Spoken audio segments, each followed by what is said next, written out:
to this month's MFA reading. The story I'm going to be reading tonight is Incarnations. First appeared in a literary journal called Permafrost. 1. Sometimes I lie in bed and think about what my life would be like if my husband were dead. I don't want him to die. I try to imagine life without him, what it might be like to have another man in my bed. This is what I tell my friend Jessalyn. She is as exotic as her name.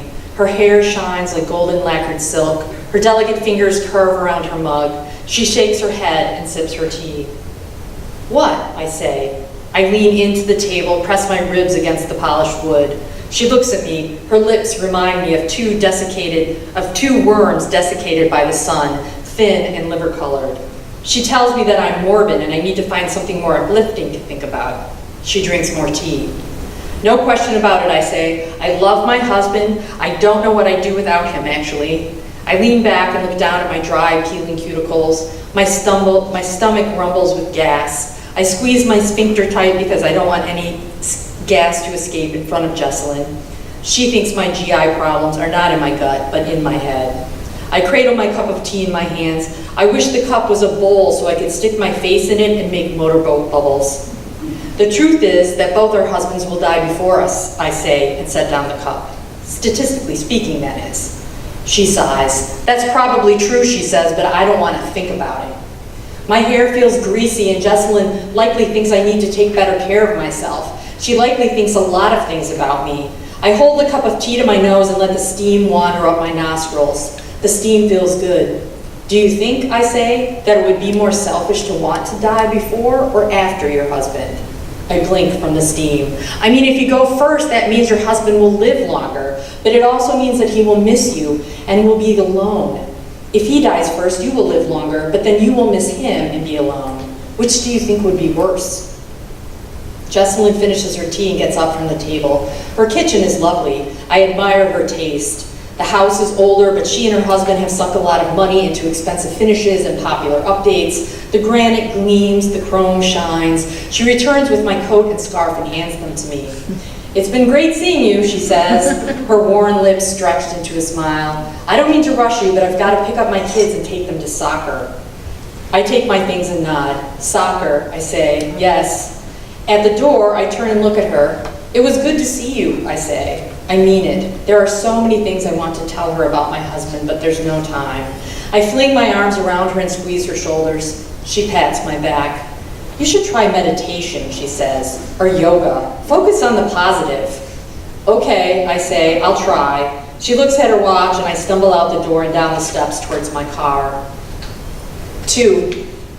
I should have told my friend the truth. My husband is Kronos and I am his daughter Hestia. When I crawl into bed at night, I know what's going to happen and I don't care. That's how much I love him. He waits for me to fall asleep and then he consumes me whole. He rips apart my flesh, tears my arms from their sockets and grinds my bones between his teeth. My blood drips from his chin and his eyes glisten with my devoured fat and sinew. I am delicious. I am human sashimi. My brains and hair and bowel rest in his stomach and find comfort there. I sleep. And in the morning, he disgorges me and I am whole and wondering what my life would be like without him. 3. I can't take any more of your masochistic negativity, Jessalyn says. She rises from the table and leaves to get my coat and scarf. I touch the tiny puncture wounds at my throat and think of my husband, feel the pressure of his lips clamped to the base of my throat. I hear his voice in my head. When she returns, I smile and apologize, cast my gaze downward. My lashes graze my cheek. I guess I should learn to meditate, I say, or do yoga. I tilt my head like a dog who wants to be forgiven for peeing on the rug. As we stand in the shadow of the gleaming granite of her kitchen, she flings her arms around me and squeezes my shoulders. It's okay, she says and squeezes me again. I pat her back and feel my fangs descend. My stomach gurgles. Jessalyn thinks my GI problems are all in my head. Thank you, I whisper and sink my teeth into her fragrant throat. She shudders in my arms. I close my eyes as my lips latch onto her neck and I suck. I release her and blood drips from my chin. It was good to see you, I say. I mean it. Her eyes are drowsy and she smears blood across her neck with the palm of her hand. It was good to see you too, she says. I don't mean to rush you, but I've got to pick up my kids and take them to soccer. Soccer, I say. Yes. I lick my lips and taste her again. She is delicious. I step towards her and she looks at her watch. I take a deep breath, inhale the jasmine scent of her silken hair, and walk out the door toward my car. 4.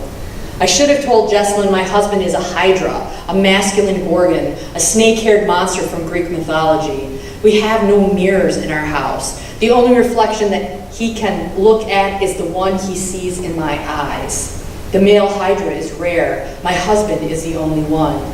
During the day he wears a wig, but at night when he climbs into bed, he removes his wig and releases his hydra head.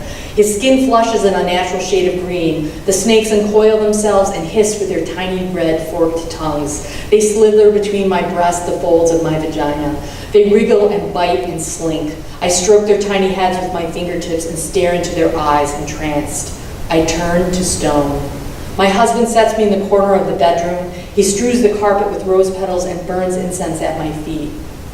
In my stone repose, I clutch my breasts and exhale salt breath. The morning sun restores my stone to flesh. I am whole and wondering what my life would be like without him. 5. My friend Jessalyn and I sit in her newly remodeled kitchen. We chat over steaming cups of tea, and I tell her that I'm afraid I'm a masochist because I have fantasies about my husband's death. She sets down her cup and blinks at me wide-eyed. I rush to tell her that I'm not fantasizing about killing him, but that the fantasies are more about me and what my life would be like if he died. What I would do if he weren't there sitting on the couch watching TV when I came home from work, or smiling at me over the grill on the 4th of July, or if he weren't snoring in the bed next to me at night.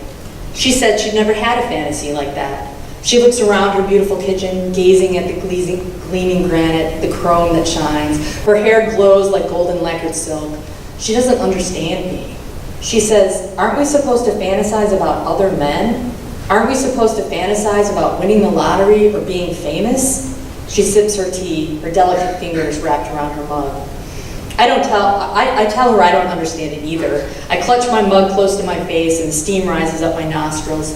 The steam feels good. I tell Jessalyn that these fantasies come to me late at night when he was working late or early in the morning before he awakens. Often these fantasies leave me feeling bereft and in tears. I have tears in my eyes now. I wipe my face with the back of my hand and I realize how greasy my skin feels. I need to wash my hair. My face droops and Jessalyn frowns. I look at my watch and remember my children. I have to take my kids to soccer, I say, and rise to leave. Soccer, my friend repeats. Yes. She retrieves my coat and scarf. I stumble towards the door and she steadies me. I should try some meditation, I say, or yoga, she says. We hug and I let my fingers linger on her long, silky hair. I breathe in her jasmine perfume. She smells clean, unworried. She releases me and her eyes sparkle in the sunlight. She rests her index finger on my forehead and her lips, which remind me of 2 desiccated worms, curve up in an enigmatic smile. Her finger is warm on my forehead. Her touch starts to burn and then her finger presses through my skin and skull and penetrates my brain, and I have an inexplicable desire to blow motorboat bubbles into a vat of tea. I exhale salt breath and feel my shoulders relax for the first time in months, and then my friend removes her finger from my brain. I fling my arms around her shoulders and she pats me on the back. I whisper in her ear, "Thank you," I say. She kisses me on the lips with her wormy mouth and then tells me I'd better go get my kids. I stumble out the door and down the steps towards my car. 6.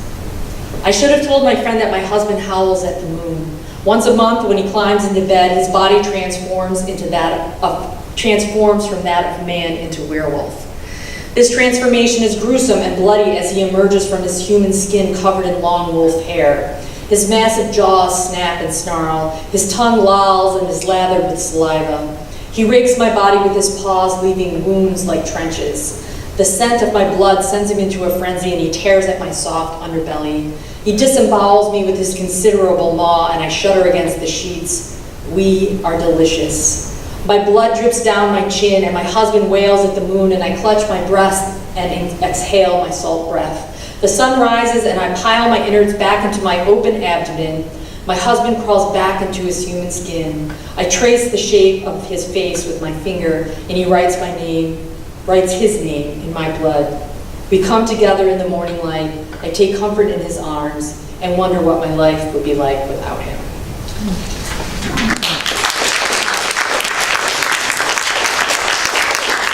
If you'd like more information about the Rosemont MFA program, you can visit our website, www.rosemont.edu, and find out about all the fantastic events we have. Thanks.